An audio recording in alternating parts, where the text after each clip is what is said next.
The old man asked, "Why do you seem to be in stress?" I answered in frustration, "My destiny is doomed.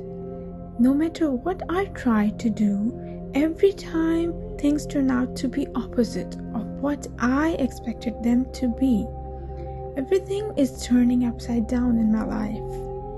The old man asked me, "Son, do you have a stamp in your office?" I responded to him, "Yes."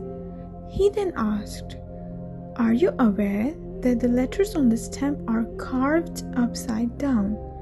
And he persisted, "Do you have any idea how are they turned upright?" In fact, he took the privilege to answer himself. When the stamp makes her forehead bow down on the paper, her letters results into upright words. Bring yourself to bow down in front of your Creator, the Almighty Allah, and witness yourself how smoothly your upside down life turns into a beautiful upright journey of life.